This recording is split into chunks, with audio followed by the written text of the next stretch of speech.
Então seja muito bem-vindo, ao Think Tank. Antes de irmos ao programa, deixe-me dizer que nós queremos pedir desculpa, porque o programa normalmente vai para o ar à terça-feira às 17h30. Só que, como amanhã há aqui impedimentos vários, nomeadamente membros do painel, o que é que nós decidimos fazer? Lá está, fazer o direto hoje. Ora, o Think Tank, como sabe, é um programa onde nós semanalmente fazemos aqui a análise da parte política e também da economia. Normalmente estão comigo o Joaquim Aguiar, o Carlos Albuquerque e o Jorge Marrão. O Joaquim Aguiar continua impedido, mas esta semana já não sou só eu e o Carlos, já somos 3. Ora, antes de irmos também ao programa de hoje, quero lembrar que o canal A Cor do Dinheiro tem várias parcerias. A principal é com a Prozis e ainda temos uma outra parceria com a beltseguros.pt. Neste caso, o programa o Think Tank, ainda temos ajuda à produção do grupo Sendis Alidade. Qual é então a agenda? 3 temas: a solidão do Presidente da República, as eleições europeias e as pseudo-ajudas do Estado à comunicação social. Jorge, vamos começar por este último tema. Isto parece que os poderes políticos não aprendem.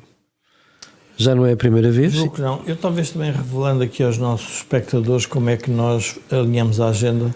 A agenda de hoje, quem a alinhou foi o Carlos Albuquerque e, portanto, ele é responsável pelo sucesso ou insucesso do programa de hoje. Mas a agenda é interessante porque junta 3 coisas que revelam uma parte do problema do sistema político português. Uma é como é que os candidatos a deputados do Parlamento Europeu estão a olhar para as eleições. A outra é, se quisermos, como ficou o presidente português sozinho, depois de ter o apoio quase incondicional e massivo da população portuguesa. E, por outro lado, uma tentativa de Luís Montenegro de tentar resolver um problema tão complexo que a comunicação social com ajudas de Estado. Tudo isto, se nós juntarmos as 3 coisas e apanharmos a certo ângulo, podemos começar a ver também que há um problema muito complexo na vida política portuguesa. Vamos, se calhar, começar pelo Parlamento Europeu.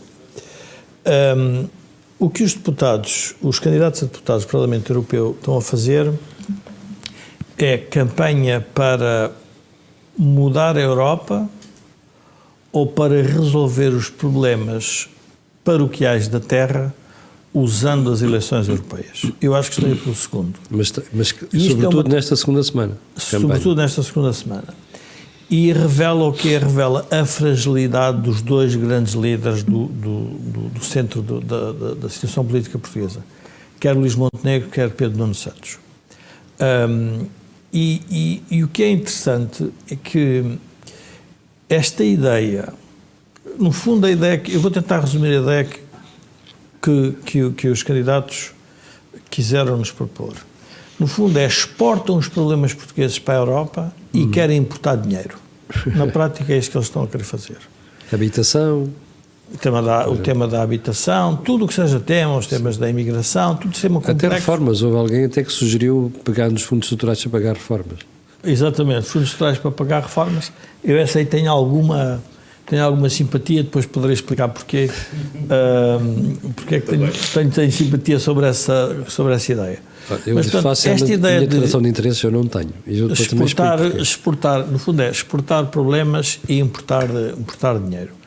Mas o problema central não é esse. O problema é terem transformado as eleições europeias, que no fundo poderiam ser a visão que os candidatos querem levar para a Europa, de uma Europa que nós queremos unida e que ela neste momento está obviamente desunida em muitas matérias, porque nós temos que perceber que estamos num confronto geopolítico muito complexo com os Estados Unidos, China e a própria Europa, e portanto aquilo que seria interessante ouvir dos candidatos é o que é que vocês querem, onde é que vocês querem melhorar a Europa?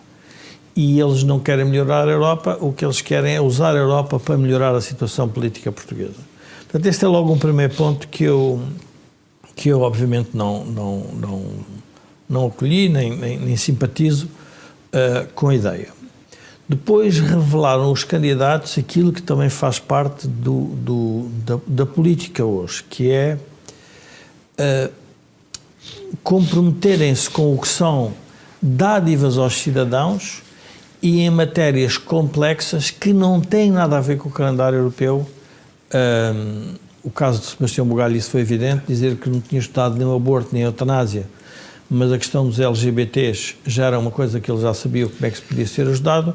Tudo isto revela, a Marta Temido também, com o que veio dizer, tudo isto revela a maneira como hoje está a fazer política, que é preciso agradar a uma opinião pública que ela própria está, diria, domesticada, manipulada e com uma agenda própria muito para além da agenda dos povos. E isto enquadra com a questão da comunicação social. Portanto, no fundo, nós temos aqui um problema que é a comunicação social está numa crise. E a crise que nós temos que saber é uma crise que resulta do modelo da comunicação social, é uma crise do produto da comunicação social. E qualquer pessoa com um pouco de bom senso perceberá que provavelmente serão as duas coisas. Mas a crise de produto é real. E a crise de produto é real porquê? Porque aquilo que aparece na opinião publicada depois não é revelado ou em eleições ou nas preferências dos ditos consumidores e cidadãos. O que tu estás a dizer é que os analistas dizem uma coisa e depois os resultados dos votos são outra. O problema é que já não são só os analistas, Camilo. Se isto ficasse nos analistas, o assunto estava resolvido. Mas quando eu digo analistas é comentadores. Não, isto está nos jornalistas. Ok. Ainda é mais grave. É mais grave, porque os jornalistas absorveram uma ideia que participam num projeto político e num projeto de sociedade. E eu às vezes pergunto, há jornalismo de esquerda ou de direita? Não, acima de tudo, tem que haver bom jornalismo. Sim.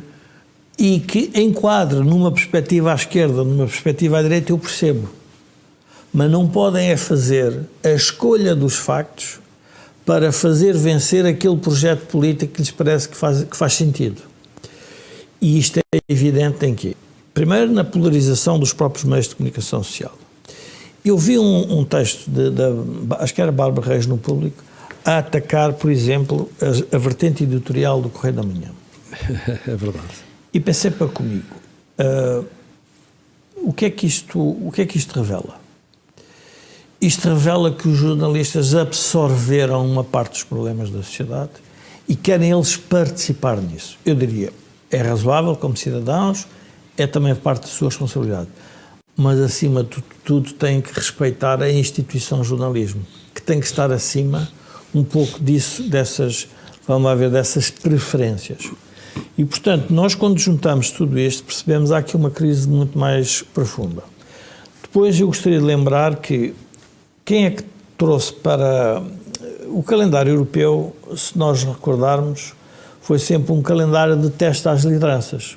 No caso de António Costa era o pouquinho de António José Seguro. Foi.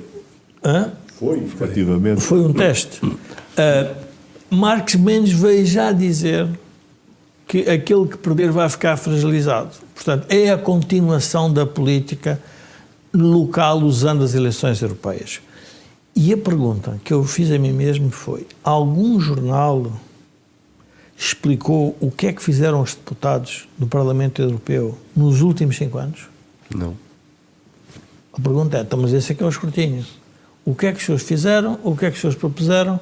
E não há propostas, porque o Parlamento Europeu não tem iniciativa legislativa. Pode, obviamente, ter, e tem, obviamente, o debate sobre aquilo que a Comissão leva ao Parlamento. Agora, não ter sido feito isso, a pergunta, o que é que estão a fazer, basicamente, política interna? Portanto, esse é logo um primeiro ponto. Voltando à tua questão não sei se vamos falar a ponto a ponto, mas eu gostava de enquadrar, a comunicação social gerou um tipo de políticos que tem que sobreviver com um projeto, se quisermos, projetos mais polarizados editoriais, e tem que conviver com uma coisa muito mais complexa, que são as redes sociais, em que o escrutínio, se quisermos, jornalístico é menor, mas por outro lado é muito mais direto. E, portanto, hoje um político, a pergunta é como é que agrada nas redes sociais e como é que trabalha com o jornalismo tradicional e o combate favorável, quer dizer, combate no sentido de puxar para si um pouco da agenda para passar a sua mensagem. E por isso, e isto é interessante ver, porque o próprio Presidente da República,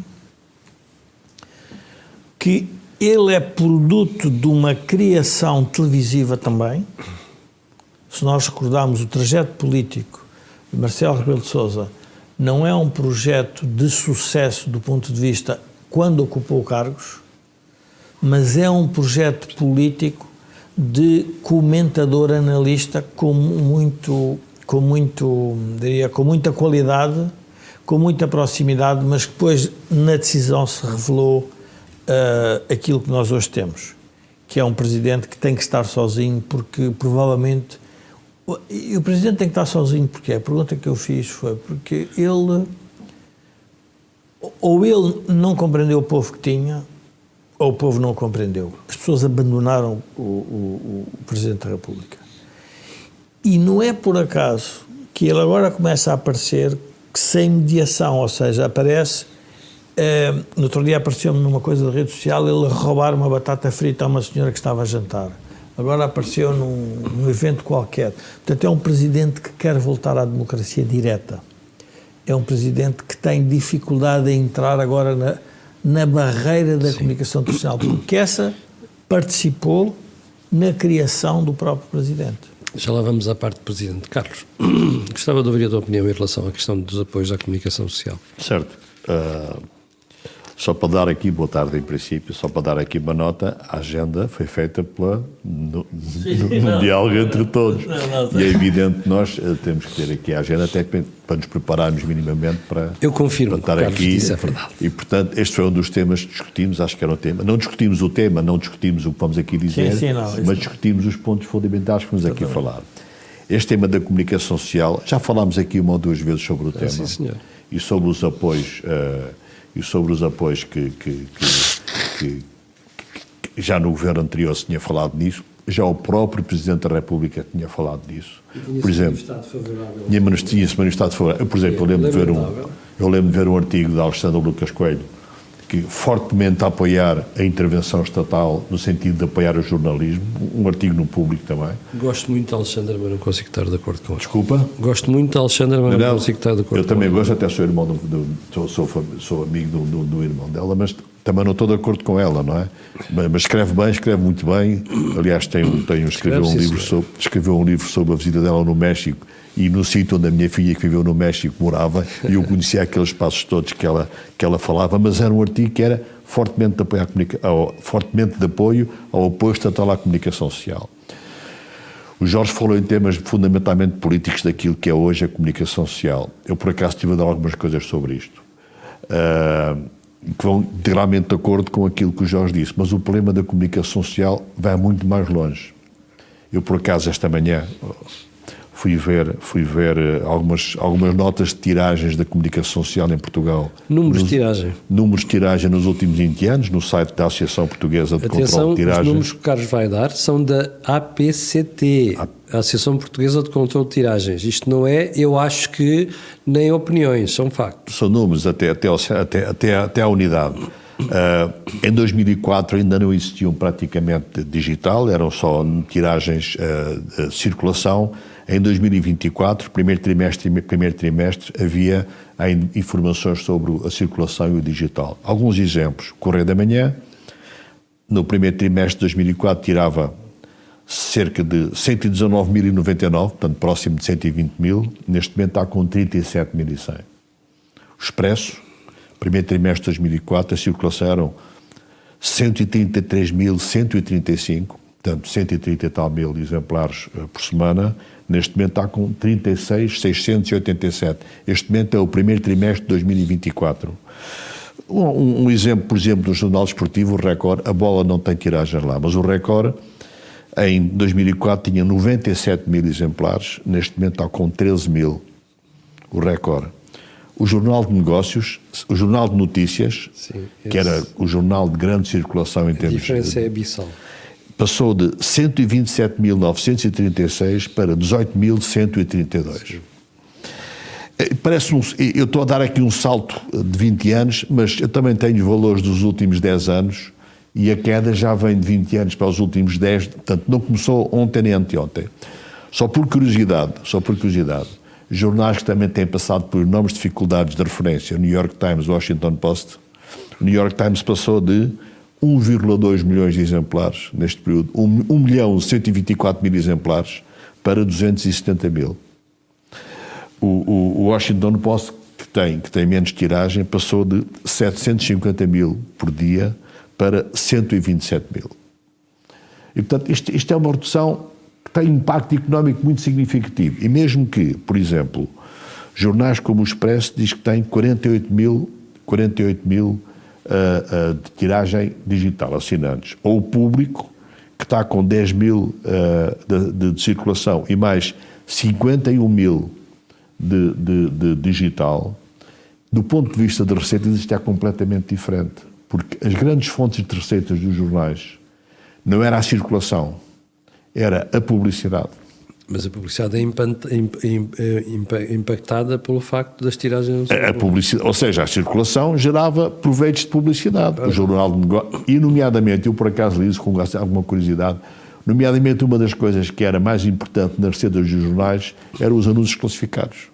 E nós lembramos do Diário de Notícias que tinha páginas de anúncios classificados, e nós lembramos do Jornal de Notícias que tinha páginas de anúncios classificados. Sim. Hoje, o Correio da Manhã é quem tem páginas de anúncios classificados, e uma boa parte deles são anúncios de encontros em Vila Franca de Xira. E, portanto, um dos aspectos fundamentais é este aspecto da quebra enorme de receitas e as dificuldades económicas grandes que todos os jornais estão a sentir. O que é que nós assistimos em Portugal? Estou a falar agora quase só em termos de gestão. Não se passou nada. Há jornais que desapareceram, há uns que mantiveram, mas quer dizer, agora a bola recentemente foi comprada por um novo grupo e parece que houve um despedimento coletivo de uma série de pessoas na bola. Mas até agora não se passou nada. Pelo menos que tivesse expressão pública. Não deveria ter um jornal como este gradualmente ajustando os seus recursos, se calhar ajustando os seus recursos humanos e recursos tecnológicos àquilo que era a permanente queda da circulação dos jornais. E hoje, em vez de ter um despedimento coletivo de não sei quantas pessoas, o tema tinha sido resolvido ao longo do tempo, se calhar de uma forma até bastante menos penalizadora para os próprios jornalistas. Portanto, este é o meu primeiro ponto. A queda na circulação de jornais, a queda resultante da mudança absolutamente espantosa daquilo que é o conceito da comunicação social, de há 20 ou 30 anos para hoje, deveria ter levado necessariamente a alterações muito significativas na forma como os jornais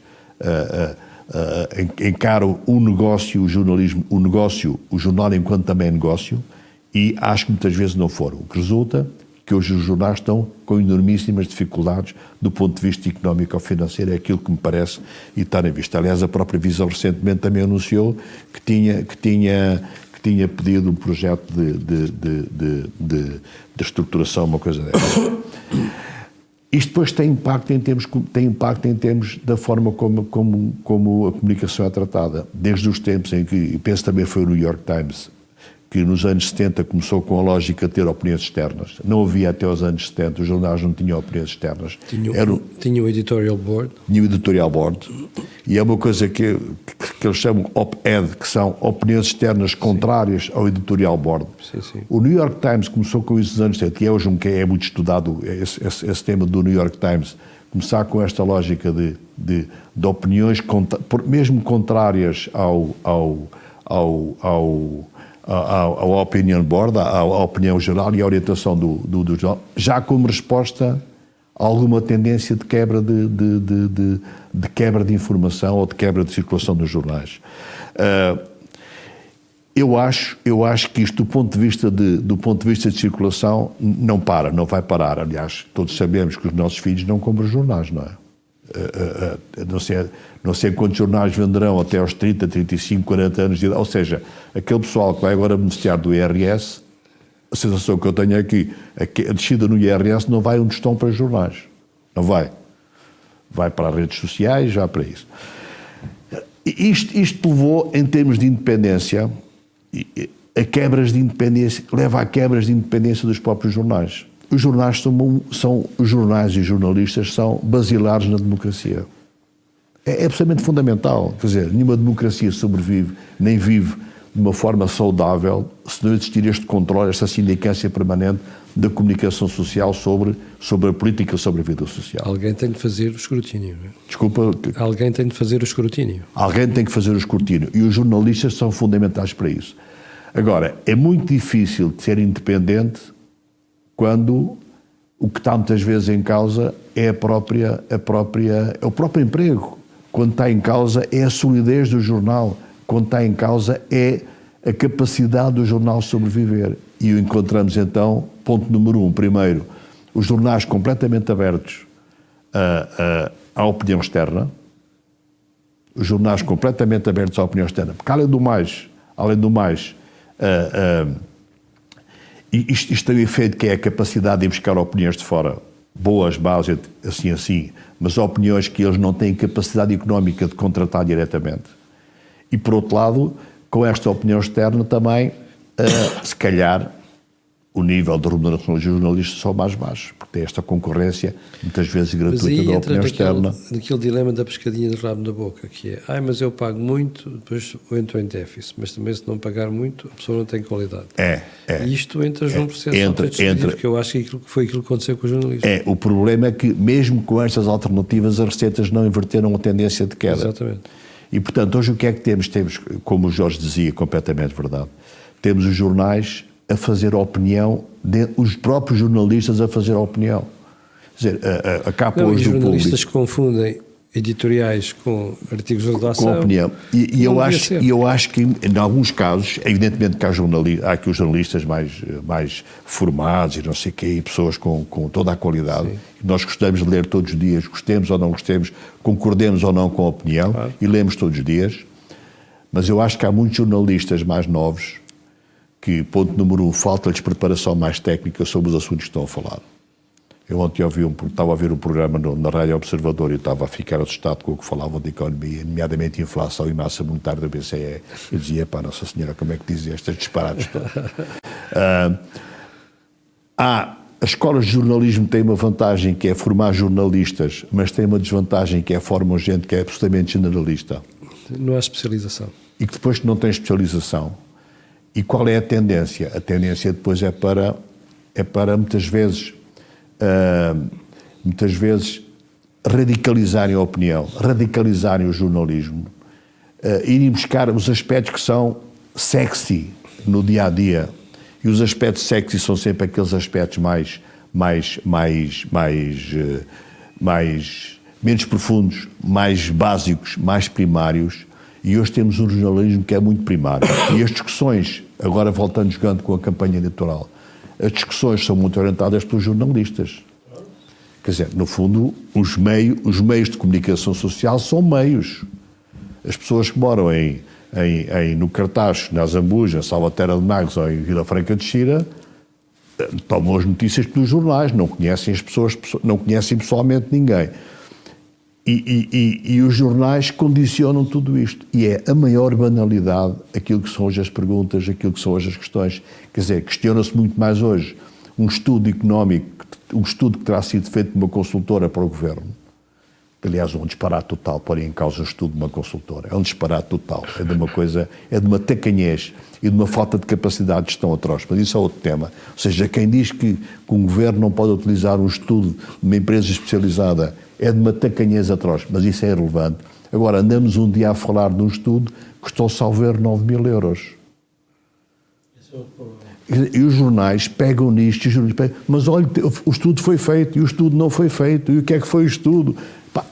Evidentemente, pior do que isto, é um candidato e um partido pegarem nisto como se isto fosse um tema relevantíssimo. Ainda é pior que os jornais. Quer dizer, porque o tema foi levantado pelo Pedro Nuno Santos. Ainda por cima, quer dizer... aliás, eu acho graça que esta manhã o Camilo, no artigo dele, dizia que o PS está sem assunto.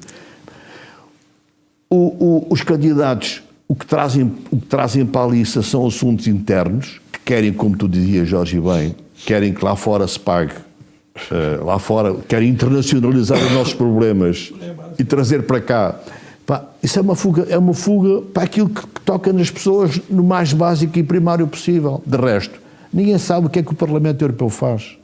Ninguém sabe o que é que o Parlamento Europeu faz. Ninguém fala sobre... E a questão que tu há bocado falavas que era... E os nossos deputados que lá tiveram, trabalharam bem ou mal, fizeram bem ou mal, foram positivos ou não. Porque é que o PS substituiu toda a gente? Mas isso eu não consigo saber qual...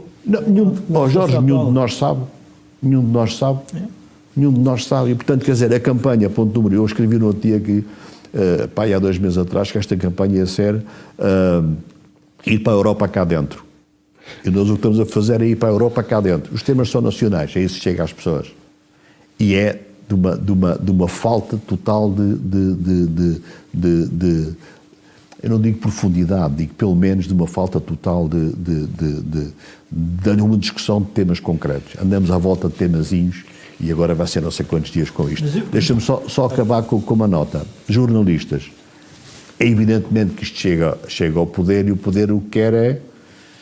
Eu ia chamar a comprar os jornalistas, mas não, eles não são comprados. Mas é pelo menos captar os jornalistas, porque eles sabem perfeitamente, e isto é um tema também de concorrência entre partidos, eles sabem que se o PS for poder, paga. Eles sabem que se o PS for poder, paga. E, portanto, o PSD está, no fundo, a entrar num nível parecido com o PS. Só tem aqui um grande problema, mesmo do ponto de vista económico. Esta queda nas receitas dos jornais, esta morte a prazo do modelo de jornalismo atual vai acontecer. Vai acontecer. Mas era aí que eu queria chegar. Eu já não sei o que tu ias dizer, mas há uma pergunta que a minha classe deve estar a fazer, e se não está, devia estar a fazer, já devia ter feito nos últimos 20 anos, é para onde é que a gente vai? Qual é o modelo? Como é que a gente rentabiliza a comunicação social? O tema é realmente muito complexo.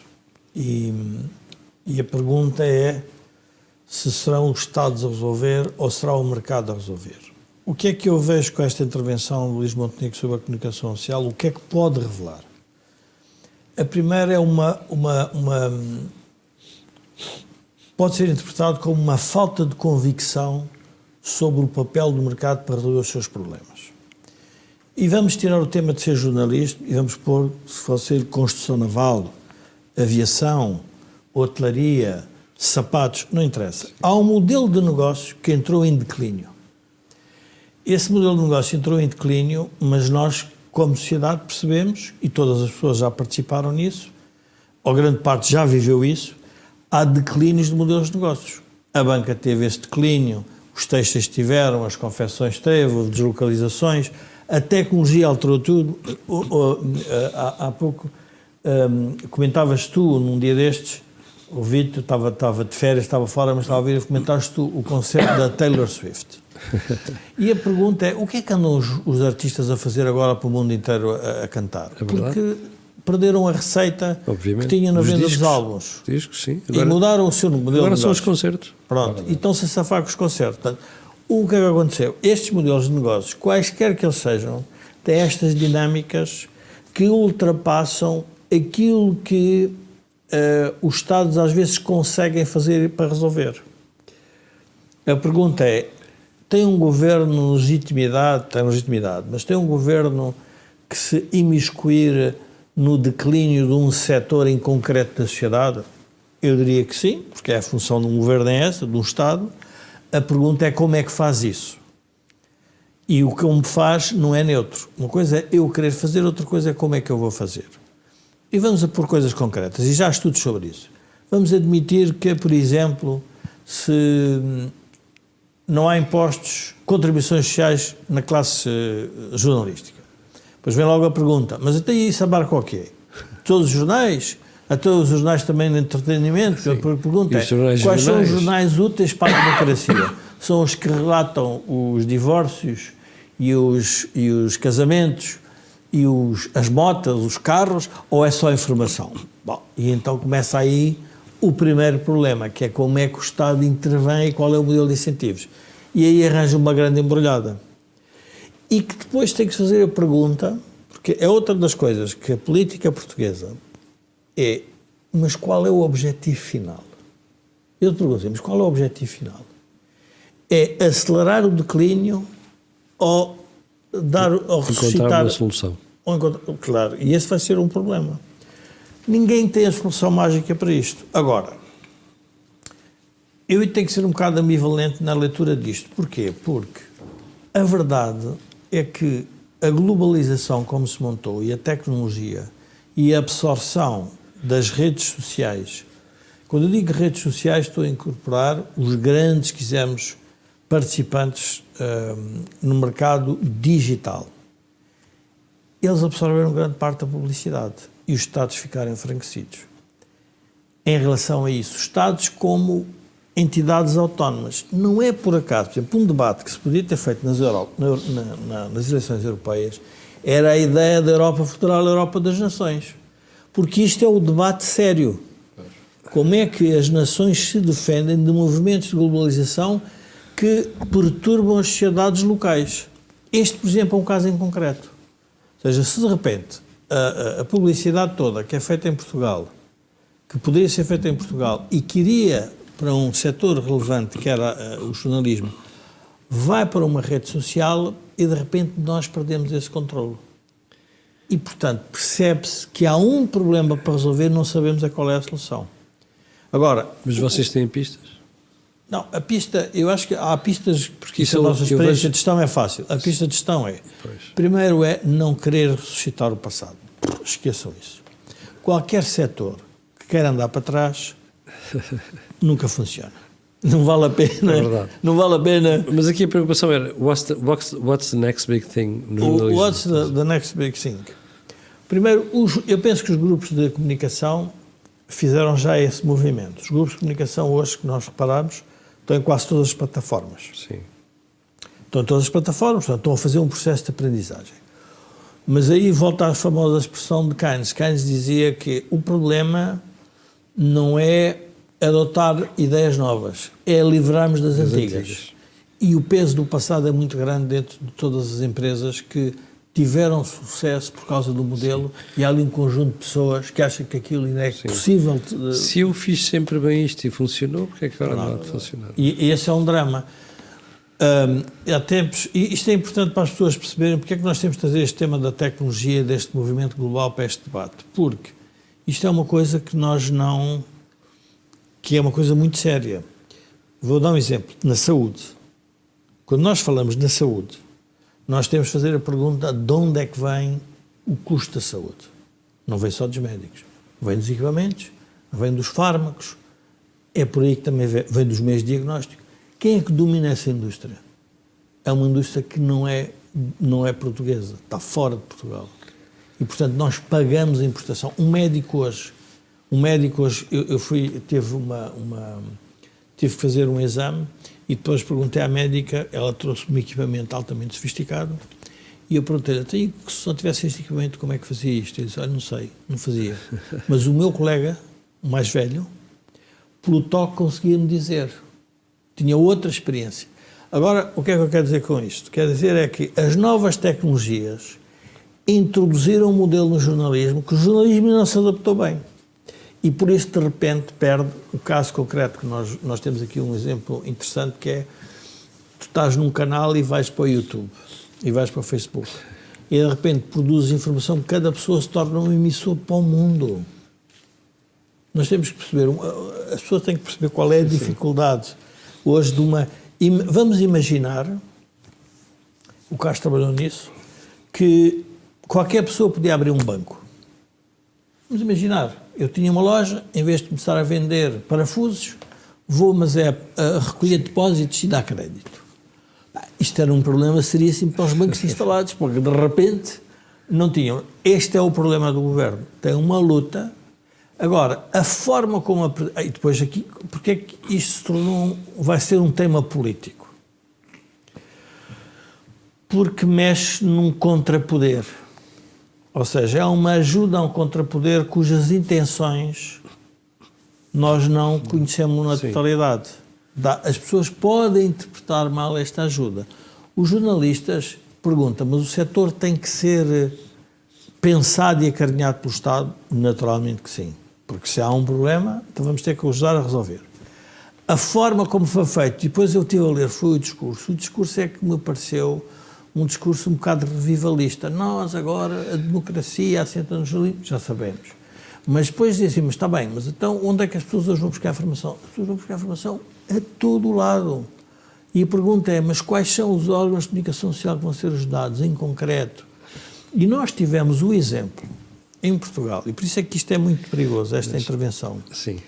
Na própria pandemia, há um órgão de comunicação social em Portugal que recusa receber o dia de Estado. Foi o governador. É uma experiência diferente dos outros. Não é? Experiência diferente e interessante, porque, entretanto, o que foram buscar de donativos e de assinaturas cobriu aquele valor que seria cobrado ao Estado. Que seria certo, entregue mas, ao Estado. Camilo, pronto. E o que é que acontece? É uma espécie de uma revolta de dizer não quero depender do Estado, mas o Estado ajuda outros. A pergunta é, então criou-se aqui uma injustiça relativa da própria intervenção do Estado. Mas esses são o tema das intervenções do Estado e por isso é que quem tem uma vertente mais liberal, que é o meu caso, diz cuidado que as intervenções do Estado resolvem um problema, mas criam novos problemas. E a pergunta é quais são os novos problemas que nós vamos criar com isto? E isso não sei se foi feita essa reflexão. É uma reflexão diria, com uma componente. E aí é a parte que eu não gosto disto. É que este governo, há uma coisa que revelou ao longo do seu todo trajeto, e é um trajeto curto. É uma ideia de popularidade. É uma ideia que tem que estar próximo de entregar às pessoas dinheiro, projetos, subsídios, ajudas. Mas repara, mas não é, eu punha isso na categoria de uma cultura política, que não é uma cultura política de transformação, é uma cultura política, eu não quero que digam que eu não estou a resolver o problema. Ora, eu não sei se essa é a melhor solução. E provavelmente, vou ver quais são os jornais que se vão debruçar com a leitura disto. Ou seja, como é que vão olhar para isto? Os jornais académicos de comunicação social em geral. Mas voltando à queda que o Carlos referiu bem dos números. Há pouco referi a discussão ao programa que é a mesma coisa que os bancos agora quererem que as transferências que se fazem todos os dias online passem a ser feitas nos balcões. Isto não vai existir. Eu ler um jornal hoje, vou provavelmente ler. A pergunta é que o modelo de negócio do digital não tem um modelo de receita muito evidente. Uhum. Enquanto o modelo de negócio tradicional tinha um modelo de receita evidente, que era circulação paga e publicidade, o digital hoje tem uma assinatura que é, no fundo, que é uma flat rate muito baixa, porque a ideia é que, pagando muito baixo, toda a gente vai aderir, é como se o custo fosse zero, e o custo não é zero. E por isso é que as empresas de comunicação social estão sempre numa situação mais complicada. A degradação dos salários dos jornalistas, eu agora vou ser um bocado irónico e jocoso. Se os jornalistas se tivessem dedicado há mais tempo à degradação do crescimento económico e dos salários e menos ao tema da redistribuição em Portugal, provavelmente hoje já tinham melhores salários.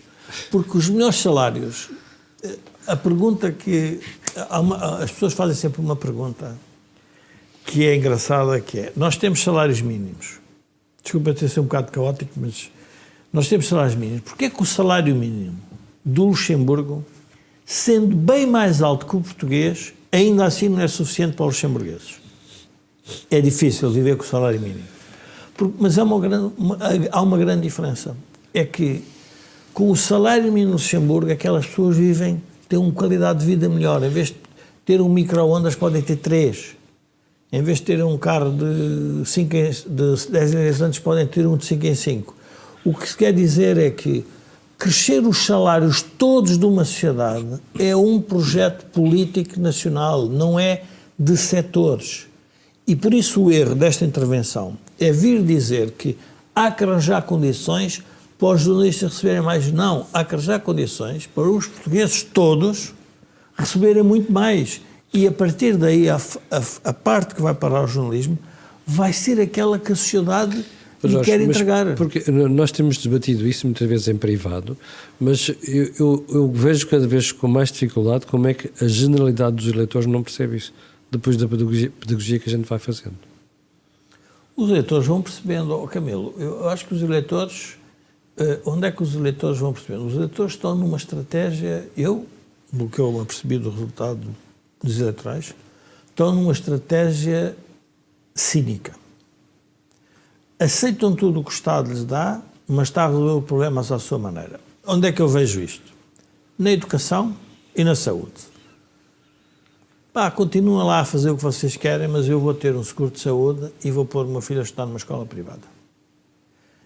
As pessoas já perceberam que aquilo não está a funcionar. E, portanto, tomam essa decisão.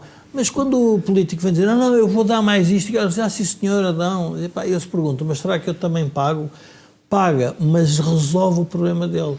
Há um economista russo que diziam que era o único economista sério que havia na União Soviética, porque ele, o que dizia antes na União Soviética e o que dizia depois na Federação Russa, o pessoal aceitava, achava que era o único que era sério. E ele disse uma coisa muito gira sobre o povo russo. Disse, o povo russo tem uma característica fantástica, que é um povo que pede Estado para tudo e a primeira coisa que faz na vida privada é livrar-se do Estado. É não pagar ao Estado. Ou seja, é um conceito engraçado. É as pessoas, quando falam umas com as outras e em público querem todo o Estado, mas todos arranjaram uma vida para além do Estado. A vida para além do Estado, a escolha dos seguros de saúde, a escolha da educação, não lerem os jornais do poder, tudo isso revela que as pessoas já perceberam o que está em cima da mesa. Os jovens estão num caminho diferente. As pessoas mais de idade, por exemplo, há uma historiadora, Helena Matos, que fez um texto interessante no Observador, que era o Aging Report da União Europeia, que saiu agora, prevê que em 2050, nós vamos chegar a 2050... A nossa pensão de reforma vai ser 38,5%. 38,8%. E o que é que as pessoas fizeram sobre isso? Nada. E vou-te dizer mais. Nada. Isso foi o tema... Nada. Mas espera, que eu vou dar um exemplo. Até vem a teu benefício. Tu fazes um programa sobre literacia financeira e dispara o que as pessoas a querem saber. É verdade. Mas as pessoas estão a resolver o problema. As pessoas não são ignorantes como às vezes os políticos acham que são. Vão lentamente... Sim. Fazendo as mudanças, e quando eles se apercebem, o caso do Chega é um bom exemplo. Como é que de repente uma pessoa que tinha 100 mil votos tem 1.200.000, o que é que se passou? Alguma coisa se passou. Antes as pessoas perceberam que não era aquele o modelo que queriam. Agora, pergunta-se, tudo isto é uma solução sólida? É sólido para a sociedade portuguesa, grande parte das pessoas fazer um esforço para pagar impostos e ao mesmo tempo ter que pagar um seguro de doença, seguro de saúde e depois pagar a educação dos filhos e ter que fazer a sua pensão de reforma à parte? Provavelmente não é sustentável. Mas esta é a parte que mais está a surpreender a mim, porque eu sempre pensei que quando chegássemos a este nível nós íamos ter uma revolta.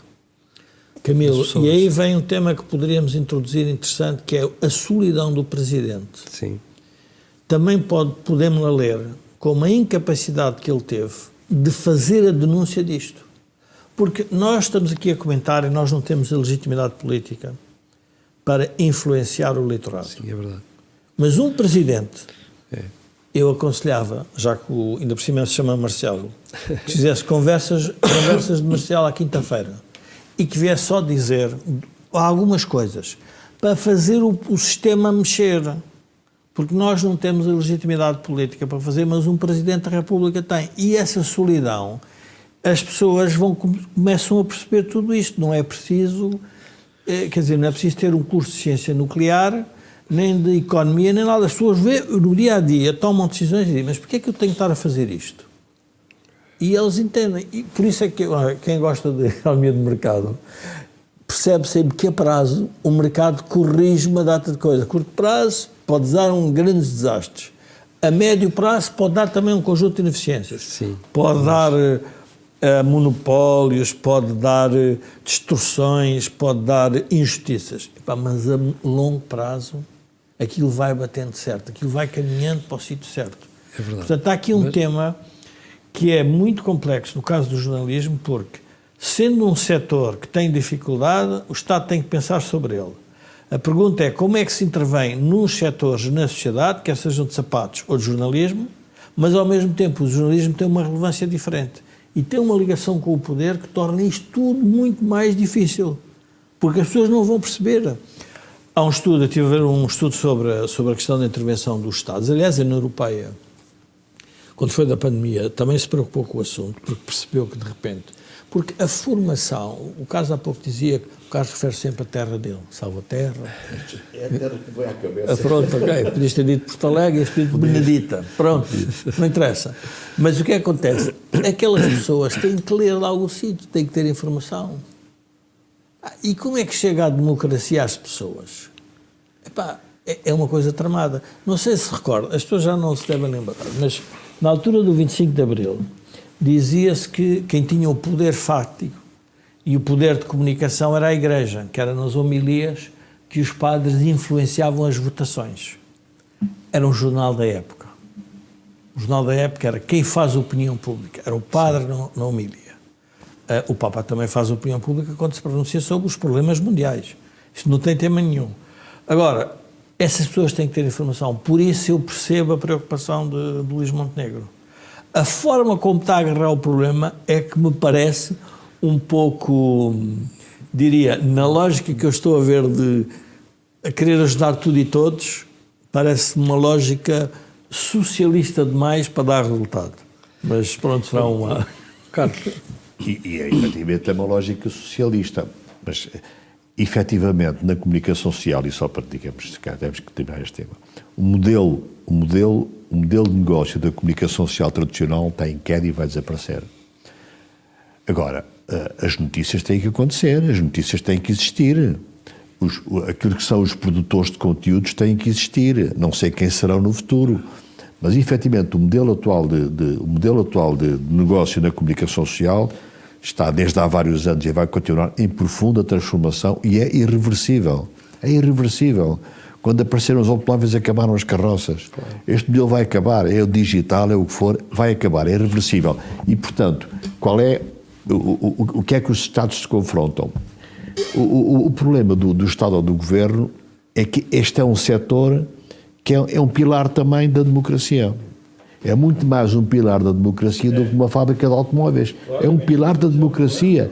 É a forma, é um mecanismo, digamos, se quisermos, popular, é um mecanismo de acesso às populações, é um mecanismo de transmissão das populações de uma certa sindicância daquilo que se faz no governo. Uhum. Às vezes é boa, às vezes é má, mas quer dizer, todos este tipo de temas que acontecem, aqueles casos e casinhos do governo anterior, sabiam-se pela comunicação social, não eram os comunicados do governo, nem o Diário da República que davam essa nota, não era no edital que um senhor de cavalo no passado, aliás é curioso, ainda o emblema dos Correios durante muito tempo, não sei se ainda era aquele senhor com a corneta, não é? Que chegava à terra e tocava a corneta e vinha... Não, é como um amulador. É como um amulador, quer dizer, a comunicação social é um instrumento fundamental de uma democracia, isso é hoje, é claro, não há dúvida, e o governo também é confrontado com a quebra deste modelo. E depois há um tema que também joga aqui, que leva muito a esse tipo de atitudes, que é o problema das chamadas fake news, da forma como os outros governos e digamos, instituições menos aceites podem influenciar o sentido de voto com notícias boas, más, etc. Já a Hannah Arendt falava nisso. Já os propagandistas do Hitler faziam isso de forma diferente. A propaganda nazi manipulava a informação. Só que hoje a manipulação é muito menos visível. E, portanto, este é um tema. Como o Camilo há bocado perguntava, como é que se resolve este tema da alteração do modelo de negócios? Eu não sei. Eu acho que ninguém sabe, ainda ninguém conseguiu identificar. A verdade é que toda esta incerteza, o primeiro aspecto é identificar a incerteza. Nós identificamos que isto é incerto, mas não sabe onde é que se vai chegar. Desculpa interromper-te. Se nós olharmos, por exemplo, para o jornalismo norte-americano, nos Estados Unidos, em que houve os privados, quem tem poder económico, investe seriamente no jornalismo porque sabe que tem que formar a opinião pública. Comprou o Washington Post. Claro, e o Elon Musk agora, como está a fazer com o que fez com o Twitter e transformou no X, o problema é que as sociedades vão ter que encontrar novas formas de dar força financeira a um instrumento que sem isso ninguém consegue passar a sua mensagem. Quer dizer, este é o problema central, é como é que se faz a mensagem. E, portanto, o que nós não podemos querer é que a mensagem seja residente no Estado, porque aí já sabemos o que é que vem. E isso é o tema. As correntes de esquerda adoram estes apoios estatais porque acham que a independência dos jornalistas se garante através do apoio do Estado aos jornais. É o contrário. É completamente o contrário. A independência dos jornais, a independência jornalista, a independência deste poder, deste pilar da democracia... Mas o pior é que tens aí muita gente de mercado, inclusive a gente de peso, a dizer publicamente que o Estado é que devia controlar os meios de comunicação social e não devia estar nas mãos dos privados. É porque é o tema do... O caso do Pedro Coelho da SIC, por exemplo. Camilo, é o tema do liberalismo. As pessoas têm medo do liberalismo porque não sabem o que vem a seguir. As pessoas têm medo das soluções de mercado porque acham que não vai acontecer. Elas acontecem. Elas vão acontecer, pode não ser amanhã, e muitas vezes nós nem sabemos hoje como é que vão acontecer. Isto acontece em todos os domínios, por exemplo, no domínio ambiental, nós fazemos previsões a 50 anos com base naquilo que é a tecnologia de hoje. Quer dizer, e isto altera tudo, daqui a 10 anos... E, portanto, exemplo, o problema... nós temos em Portugal de um efeito regional com muita relevância, agora se calhar não sei, só mais complicada, foi o caso do Expresso. Não há nenhum projeto de sociedade de mudança, de transformação de uma sociedade que não tenha um jornal por trás que ganhe força. O que nós estamos a assistir... Não havia.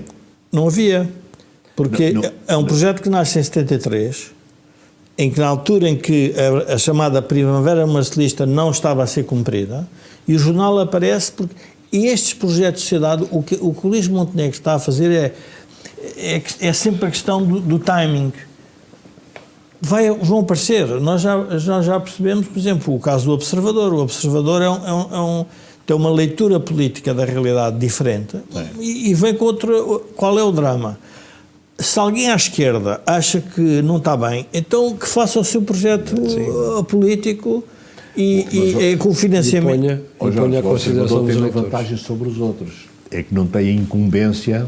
Claro. Ganha as costas, e esse é um tema que é relevante. Ou seja, o Observador teve a capacidade de se criar de novo, deve ter uma estrutura ligeiríssima. Aliás, quem ouve o Observador, a Rádio Observador, sendo que são aqueles jornalistas que fazem sempre tudo, fazem, quer dizer, são meio dos deles que alimentam muito a estação e a parte, digamos, mas é um projeto novo, é um projeto diferente. Será a capacidade, terá a sustentabilidade económica? Teoricamente pode ter mais. Porquê? Porque não tem toda a incumbência do passado, não tem todo aquele peso de uma estrutura que é difícil de alterar. Mas é um projeto novo, não há dúvida que é um projeto novo.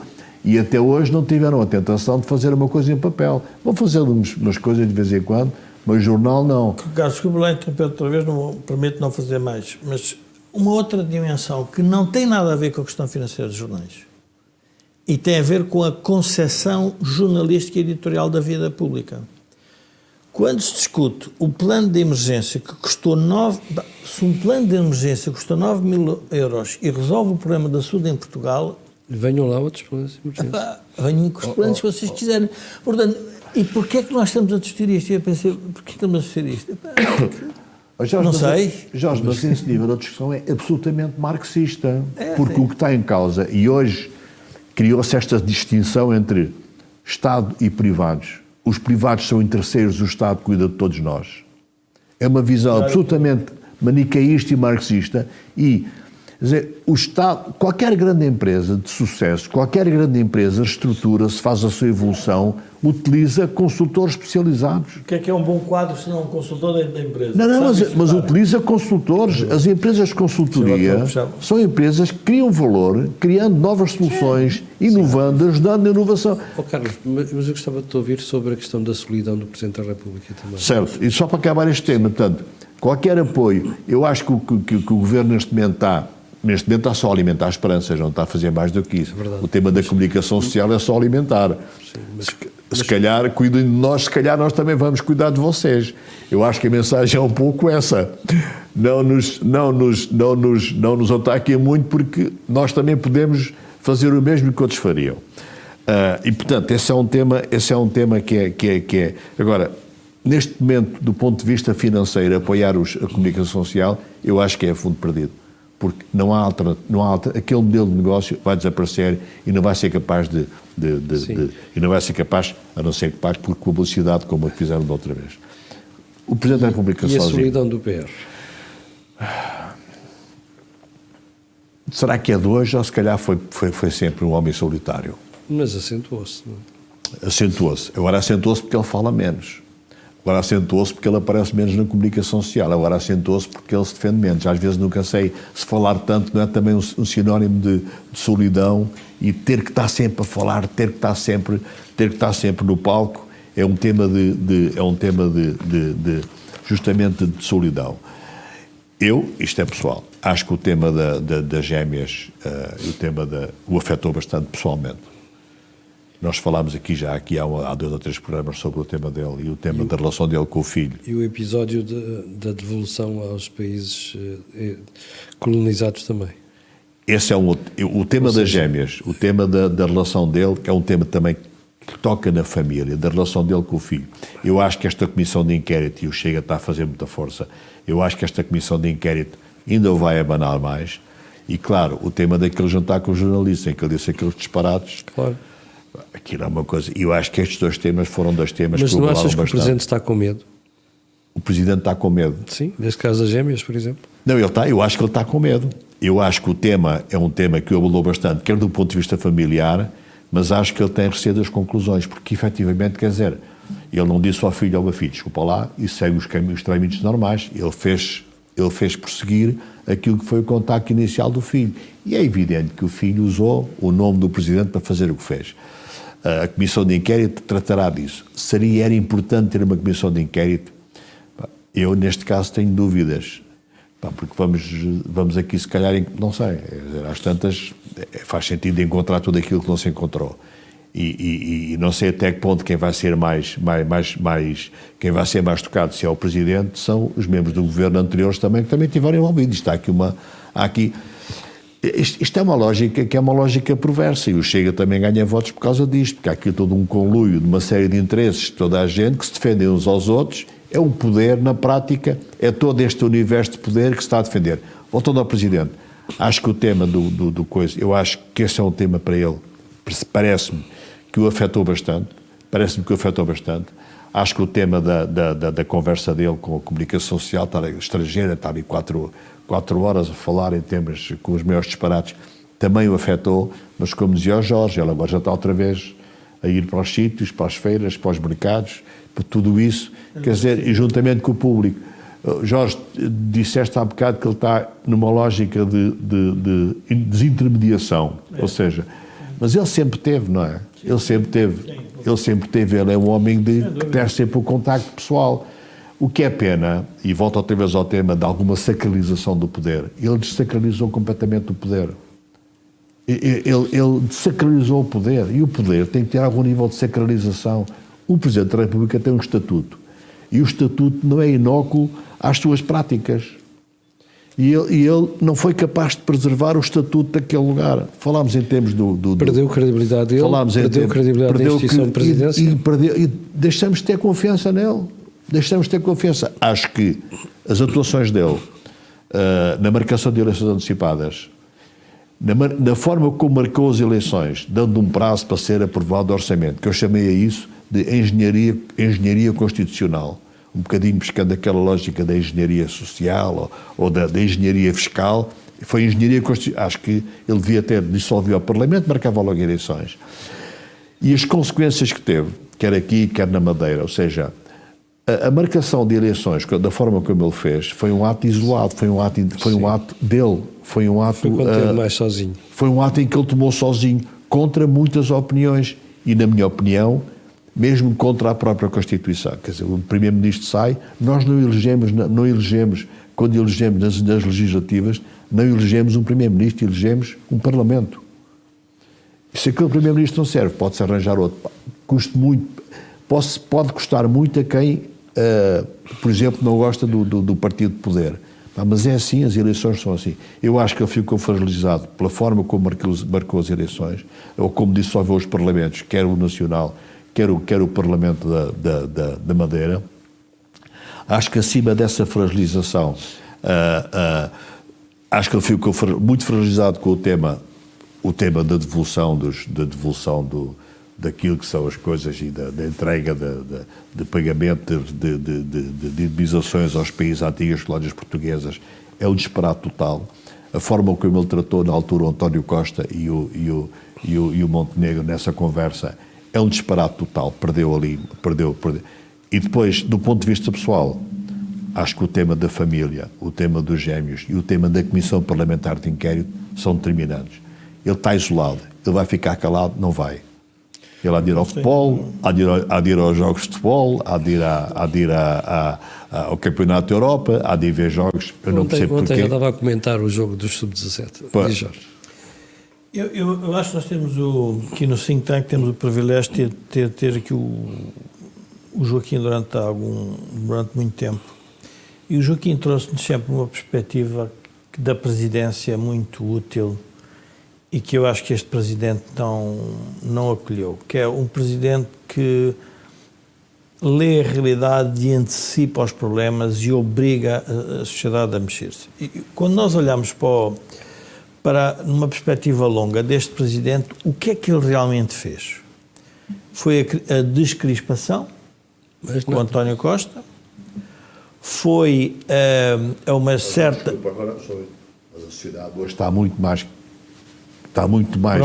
antagonizada do que estava há 10 anos atrás, mesmo durante a Troika. Mas exatamente onde eu quero chegar é isso. Ou seja, aí há responsáveis, ele faz a descrispação da sociedade com o Primeiro-Ministro, faz uma entente que não era expectável para a família política dele, nem para a família política da oposição. Toda a gente fica admirado daquele conúbio permanente entre os dois. Passa um período em que realmente o país tinha um desafio que ultrapassava as divergências políticas, que foi a pandemia, e que na altura o líder da oposição, o Dr. Rio, participou nisso e disse: não vou criar nenhum problema, nem vou transformar isto num problema político, portanto façam lá o que quiserem, porque não vou estar a dizer que é mais assim ou mais para a esquerda ou mais para a direita. E, portanto, o Presidente... E há aqui uma outra dimensão que é... Eu tive algumas ocasiões com o Presidente em coisas mais privadas. E o Presidente tem uma leitura muito arguta da realidade. Mas eu acho que ele tem uma incapacidade de enfrentar a sociedade portuguesa. É verdade. E isto resulta de uma... O Presidente está... Vou dizer uma coisa um bocado... Não gostaria que fosse interpretado mal, mas está... antiquado. O país mudou. O país quis ver livre do PS, ele percebeu um bocado isso, ele acelerou esse processo, mas depois dá uma no cravo, outra na ferradura. Não percebeu o movimento que vinha do lado do Chega, não percebeu, e não percebeu que, entretanto, o país mudou com tudo isto. E por isso eu acho que ele fica sozinho, porque a pergunta, o que é que o Presidente trouxe de novo à sociedade portuguesa? Depois trouxe sempre aquelas bandeiras nacionais. Agora, ele tem características que se mantêm iguais. A ideia de ser simpático para todos, ecuménico, com responsabilidade social. A pergunta que eu fiz a mesmo foi, o texto de Ângela Silva no Expresso aparece porquê? Sendo ela a pessoa que se calhar tem mais proximidade como jornalista com o Presidente. Porque ela deve-se perceber que ele se tornou realmente solitário. Sim. Aquele corrupio que se fazia, toda a gente falava com o Presidente. Eu lembro no início, falava com amigos meus políticos. O texto não aparece por acaso. Hã? O texto não aparece por acaso. Claro. É claro. O texto não aparece por acaso. Ou seja, aquele corrupio, que eu senti isto porque os meus amigos políticos todos falavam com o Presidente, iam lá ter com ele, conversas disto, aquilo, daquilo outro. A maneira como ele, por exemplo, se alinhava na questão dos negócios estrangeiros e que, obviamente, nas Forças Armadas e que a Europa sempre foi muito nacionalista no bom sentido da palavra. Portanto, o Presidente, eu acho que os portugueses estão a penalizá-lo porque ele não foi um farol, ou seja, ele não alertou para um conjunto de problemas. Sim. Que nós... E 8 anos é muito tempo, não é? E reparem, vocês, eu acho que depois, a gente depois perde a memória, porque os jornais, outra característica dos jornais, não quero bater mais na comunicação social, eu faço um esforço enorme para voltar a ter memória.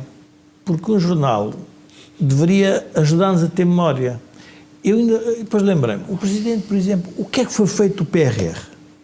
O que ele disse do PRR sobre o tema da saúde? Temos um caos nos dois sítios. Pois.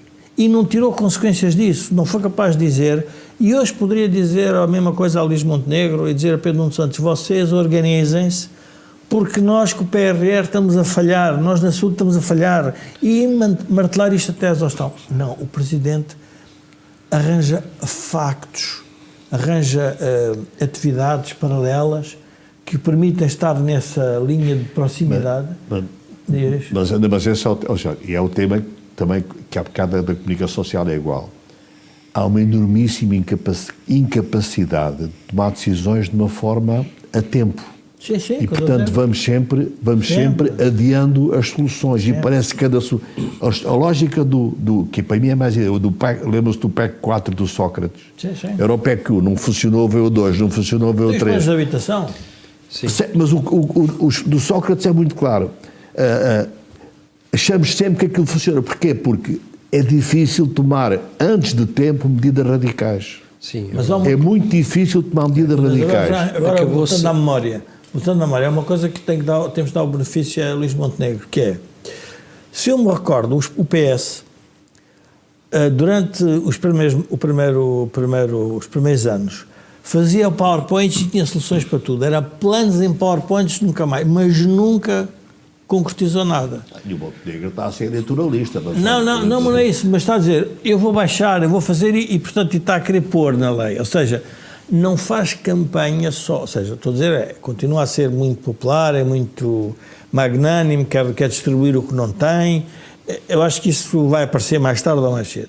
Mas o que eu estou a dizer é, esta ligação entre o Presidente e o Partido Socialista que se fez com uma ideia que era preciso descrispar e, portanto, havia sempre uma solução. Por exemplo, quantos planos de habitação é que nós tivemos? Quantas demissões que a gente teve nisto? O tema, por exemplo, dos incêndios. A gente tem que pensar assim, okay? O tema dos incêndios era um tema, o que é que se ia resolver com o Pinhal de Leiria? Mas quantos hectares é que o Pinhal de Leiria agora tem? Ou seja, ninguém está a fazer, ou seja, nós estamos sempre a discutir. O escrutínio disto. Certo, mas quer dizer, em relação ao Presidente, o Presidente foi sempre, foi incapaz, por exemplo, o caso do PRR, como sabes, eu sou sempre, francamente, eu estou sempre nunca tive confiança no PRR desde o início, escrevi isso muitas vezes. O Presidente sempre alimentou a história da bazuca. Eu em tempos disse que isto era uma bazuca de pólvora seca. E ele chamava, em vez de bazuca, devia chamar-se baseca. Portanto, e o Presidente sempre foi alimentando essas como é que se diz, essas histórias de que a bazuca, aquilo não funciona. Aquilo não vai funcionar, o país não vai mudar com aquilo. Bom. E ele devia ter a capacidade de alertar para ele. Nunca foi capaz, tu dizes, nunca foi capaz de ver o futuro. Não, nunca foi capaz de ver o futuro, nem nunca foi capaz de ter um mínimo sentido crítico face àquilo que estavam a ser as decisões. Nunca foi capaz. Estava sempre de acordo. E isso, outra vez, para mim, só para acabar, é outra vez um tema de solidão. Deixa-me só dizer uma coisa sobre o artigo da Ângela que tu falavas. Repara que aquele artigo diz assim: ele tanto podia ser o que é, como podia ser um monge, como podia ser um padre. É o que o artigo diz. O artigo, em resumo, diz: ele tanto pode ser isto, como pode ser... Aliás, o artigo está cheio disto. Um monte de gente a dizer que ele podia ser padre. É dizer assim, ele sempre foi um solitário, ele há de ser um solitário, e até podia estar num convento a vida toda, que ele dava-se bem estando num convento. Sim, Jorge diz, temos fechado. Sobre o caso das gêmeas, eu acho que eu acho que nós não devemos julgar o Presidente com o caso das gêmeas. O caso das gêmeas, para além de ser uma característica típica de todos os portugueses... A cunha. É um caso humanitário, é isso? Não é isso. É um caso que ultrapassa o Presidente, ou seja, apesar de ser o filho... O Presidente, a comissão de inquérito do Chega, eu acho que tem um cinismo e uma hipocrisia tão grande como a deles fazer e como os que vão votar, ou seja... Os que vão votar contra o Chega vão ser tão cínicos como... Ou seja, deveria haver um bom princípio, que é, isto é um assunto que nós não devemos. E por isso é que a política vai ter dificuldade em credibilizar-se. Porquê? Porque usa estes temas de justiça, de investigações e deste tipo E mistura de coisas. tudo. Mistura tudo e nunca mais saímos verdade. disto. Isto é um tema, para mim, que nós devíamos... Já ultrapassámos largamente o tempo. Peço desculpa aos seus espectadores, peço desculpa pela minha voz, estou realmente muito afetado também.